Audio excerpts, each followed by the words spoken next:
Hey everyone, कैसे हो सभी? होप सभी बढ़िया होंगे, बढ़िया से प्रिपरेशन कर रहे होंगे। So guys, welcome back to the channel. इस वीडियो में बात करेंगे NICL AO scale 1 journalist and specialist के एप्लीकेशन फॉर्म के बारे में कि अप्लाई करना चाहिए या नहीं करना चाहिए। आप लोगों की डिमांड पर लास्ट मोमेंट पर मैं ये वीडियो लेके आई हूँ।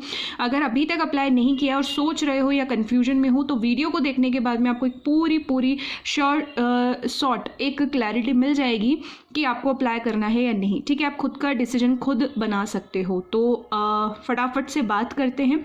सबसे पहली चीज़, लास्ट डेट रिमाइंडर मैं आपको बता दूं, कल लास्ट डेट है, इसलिए कोशिश करना है कि आज ही अप्लाई कर लो। बिकॉज आपको पता है कि अयोध्या का कल जो है सारी चीज़ें रिचुअल्स वगैरह होने वाले, तो हो सकता है कि आपके नेट वगैरह प्रॉपरली काम ना करे, क्योंकि देखो हाई अलर्ट सिक्योरिटी पे रहेंगी सारी चीज़ें। तो प्रैक्टिकली है, थोड़ा सोच लेना और फिर इस हिसाब से अपना आज टाइम वेस्ट किए बिना फॉर्म अप्लाई कर देना। 274 वैकेंसीज है जर्नलिस्ट और स्पेशलिस्ट दोनों को मिला करके। ठीक है, आप सावधान हैं, क्योंकि देखो अगर आपको अप्लाई करना है तो इन चीज़ों का ध्यान रखना बहुत ज़रूरी है। सबसे पहली चीज़, एग्जाम लेवल पैटर्न वगैरह प्रिपरेशन स्ट्रेटेजी में डिस्कस करेंगे हम लोग। ठीक है, अच्छा यहाँ पे बात करूँ मैं, एग्जाम लेवल कैसा आएगा तो देखो क्लर्क और PO का मिक्स आएगा, बट मुझे लगता है जेन्युइन सजेशन बता रही हूँ मैं, यहाँ पे स्केल 1 है। इसका मतलब क्या होता है, PO लेवल। तो देखो इस बार कॉम्पिटिशन भी अच्छे खासे हो रखे हैं और वैकेंसीज भी कम है और पेपर का लेवल भी डे बाय डे इंक्रीज होता जा रहा है। तो मैं आपको बोलूँगी PO लेवल की प्रिपरेशन अच्छे से अगर आपने करी है और बैंक PO या फिर आप काफ़ी एग्जाम्स दे चुके हो, मेंस तक भी जा चुके हो, तो डेफिनेटली ये फॉर्म आपके लिए है, अप्लाई आप कर सकते हो। तो ये जो है स्केल 1 के हिसाब से थोड़ा मेंटली प्रिपेयर रहें कि पेपर का लेवल जो है वो PO लेवल ज़्यादा रहेगा। ओके, बात करते हैं यहाँ पे कट ऑफ की। प्रीवियस ईयर पेपर अगेन आपको टेलीग्राम का लिंक मिलेगा डिस्क्रिप्शन में, ज्वाइन कर लेना, वहाँ मैं शेयर कर दूंगी। नेगेटिव मार्किंग 100% होगा, 1/4 ऑफ द मार्क्स, ठीक है, जो असाइंड होगा that particular question. Sectional cut off 100% है, ईच सेक्शन स्पेशली मेंशन्ड है। ठीक है, बार बार कह रही हूँ सेक्शनल कट ऑफ होगा हर सेक्शन में। अगर अपना अच्छा करोगे तभी आप अपना बेस्ट स्कोर बना सकते हो ओवरऑल। अच्छा, एक चीज़ थोड़ा ध्यान रखना, डिस्क्रिप्टिव जो है वो क्वालिफाइंग इन नेचर है। मतलब जब आप मेंस होगा और इंटरव्यू होगा ना, उससे आपका एक फाइनल जो है कट ऑफ या मेरिट लिस्ट बनेगी, उसमें डिस्क्रिप्टिव जो है उसके मार्क्स इंक्लूड नहीं होंगे, जैसे कि IBPS PO में होता है ना, इस तरीके से एक्सेट्रा। तो यहाँ पे सिर्फ आपको क्वालिफाई करना है, लेकिन दिस इज मस्ट, बिना क्वालिफाई किए हुए आप एग्जाम क्वालिफाई नहीं कर पाओगे। अब अगेन बात आती है यहाँ पे, शुड आई प्रिपेयर इंश्योरेंस। देखो इंश्योरेंस के लिए बहुत लोग अभी आपको बोल रहे होंगे कि इंश्योरेंस का स्टैटिक करो, नहीं है ज़रूरत। मैंने काफ़ी सारे जो प्रीवियस ईयर पेपर्स देखे, उनके एग्जाम एनालिसिस देखे हैं, उस पर बेस्ड मैंने वीडियो बनाई है। ठीक है, बिना रिसर्च के कोई वीडियो नहीं बनती है जब मैं बात कर रही हूँ अपने यहाँ इस चैनल की। ठीक है, सो इंश्योरेंस के क्वेश्चन अगर आएंगे बिना स्टैटिक तो 2 से 3 क्वेश्चन मुझे देखने को मिले, बाकी वहाँ जनरल अवेयरनेस मेंशन है, वहाँ इंश्योरेंस मेंशन नहीं है। लेकिन फिर भी मैं आपको एक चीज़ ये बोल रही हूँ कि जब आप करंट अफेयर्स करोगे तो उसमें इंश्योरेंस के जो करंट अफेयर्स है ना, उस पर थोड़ा ध्यान देना। इंश्योरेंस की कुछ स्कीम्स आ रखी हैं तो उस पर थोड़ा ज़्यादा ध्यान देना, और गवर्नमेंट स्कीम्स जो सेंट्रल लेवल वाली हैं उस पर अच्छे से ध्यान देना, उस पर फोकस करना। हाँ, करंट अफेयर्स में आप इस पार्ट को इंक्लूड कर सकते हो, बट स्टैटिक्स इसका कोई लेना देना नहीं है, क्योंकि LIC ADO या AAO का भी एग्जाम मैंने दिया है, इवन LIC असिस्टेंट का भी एग्जाम मैंने एक टाइम पे दिया था। उसके हिसाब से भी अगर मैं आपको बताऊं तो वहाँ इंश्योरेंस अलग से मेंशन है, LIC AAO में ADO में, है ना। तो वहाँ पे अपने को प्रिपेयर करने का एक सीन बनता था, लेकिन यहाँ कोई ऐसा कुछ नहीं बोल रखा है। बस हाँ, बैंकिंग अवेयरनेस, फाइनेंशियल, इकोनॉमिक, ये जो न्यूज़ मैं आपको बताती जा रही हूँ स्कीम्स, उस पर थोड़ा अच्छे से करें, और उसी में डेफिनेटली यार इंश्योरेंस की जो चीज़ें हैं वो कवर हो जाएंगी। अभी LIC वैसे भी जो है काफ़ी न्यूज़ में है, तो उसको अच्छे से पढ़ के जाएँ।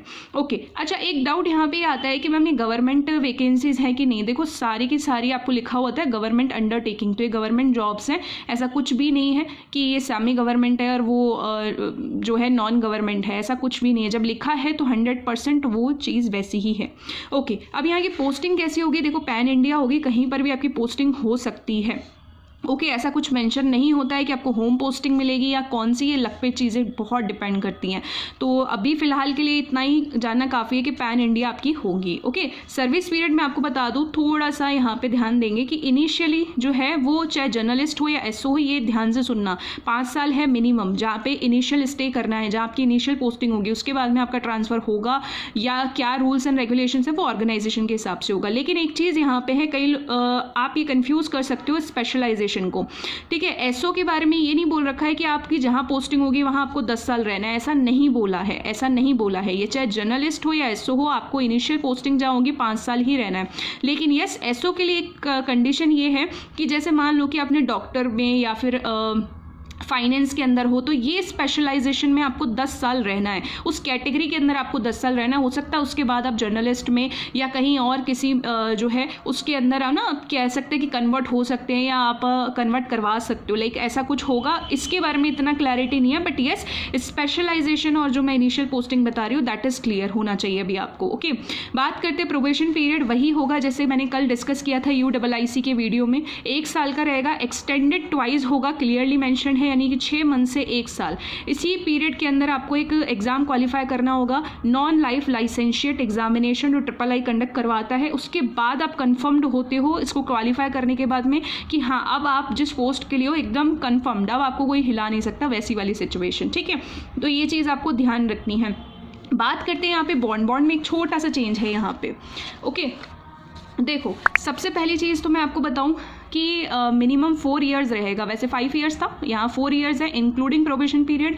अब अगर बॉन्ड एक्सपायरी होने से पहले आप क्या करते हो, छोड़ते हो, ठीक है, तो आपको क्या देना पड़ेगा, 1 ईयर की ग्रॉस सैलरी जो प्रोबेशन पीरियड के टाइम पे आपको रिसीव हुई थी, ठीक है, यानी 1 साल का हो गया वो। और ये जो है ना ये कम भी हो सकती है, प्रोपोर्शनेटली रिड्यूस्ड। इसका मतलब क्या है, मान लो कि आपने 1 साल के बाद में छोड़ा, हो सकता है आपने 2 साल के बाद में छोड़ा, हो सकता है 3 साल के बाद में आपने छोड़ा, है ना, तो वो प्रोपोर्शनेटली क्या है, टाइम के अकॉर्डिंग या लेंथ ऑफ सर्विस के अकॉर्डिंग जो है वो रिड्यूस होगा। इस चीज़ पे बहुत ज़्यादा ध्यान देना, ठीक है, ये आपको परेशान करती है सबसे ज़्यादा चीज़, तो उसको ध्यान से पढ़ना।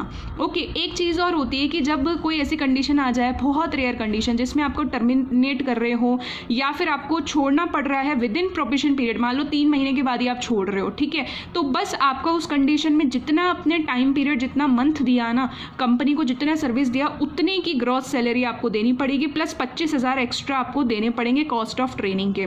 यहाँ पे जो छोटा चेंज मैं आपको बता रही थी, देखो वो ये 25,000 वाला ही है। UIIC के अंदर स्पेशली मेंशन था कि अगर आप इस कंडीशन में हो तब भी आपको एक्स्ट्रा कॉस्ट देनी थी 35 की, और जब आप इस कंडीशन में हो तभी भी आपको 35 का अमाउंट देना था। लेकिन यहाँ ऐसा मेंशन नहीं है कि इस वाली कंडीशन में अगर आप छोड़ते हो तो जैसे 2 साल 3 साल जॉब करके तो आपको 25,000 देना होगा या नहीं देना होगा, तो ऐसा क्लियरली मेंशन नहीं है। बट यस, अगर आप with in 1 year he drop कर रहे हो तो फिर उसमें 25,000 लगेगा, तो ये डिपेंड करेगा ऑर्गेनाइजेशन के ऊपर। बात कर लेते हैं सैलरी। ऑन एन एवरेज अगर आप देखोगे तो इसका 85,000 पर मंथ सैलरी है, बहुत अच्छा सैलरी है, ठीक है। अब बात करते हैं यहाँ पे एक छोटी सी चीज़ की और, कि देखो क्या प्राइवेट होगी। देखो अभी तो ऐसी कोई न्यूज़ है नहीं कि ये प्राइवेट होगी या नहीं होगी, तो फिलहाल के लिए फोकस क्या है, जॉब नहीं है हाथ में तो पहले तो जॉब के लिए करो। अगर आपको पता है कि जॉब है मेरे हाथ में और मुझे इसके लिए नहीं करना है अप्लाई क्योंकि हो सकता है प्राइवेट हो जाए और इस तरीके के रूमर्स, तो आप स्किप कर सकते हो, ठीक है।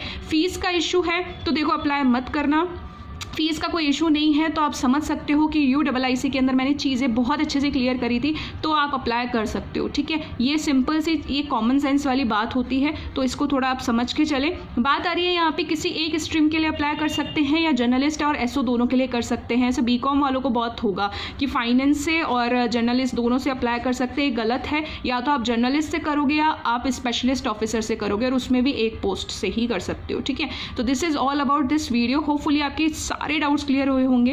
वीडियो इन्फॉर्मेटिव लगती है तो don't forget to like, share and subscribe for more informative videos. Do share please, maximum बच्चों तक ये इन्फॉर्मेशन पहुंचनी चाहिए अगर आपको ये हेल्पफुल रही है तो। ओके, प्रिपरेशन स्ट्रेटेजी का नेक्स्ट वीडियो लेकर के आऊँगी, इसमें एग्जाम पैटर्न को और डिस्कस करेंगे डिटेल में, तो जुड़े रहना है और अच्छे से पढ़ाई करते रहो। Any doubt you can ask in comment, और अब आप डिसाइड कर सकते हो कि आपको फिल करना चाहिए या नहीं। So till then take care, bye bye and good luck.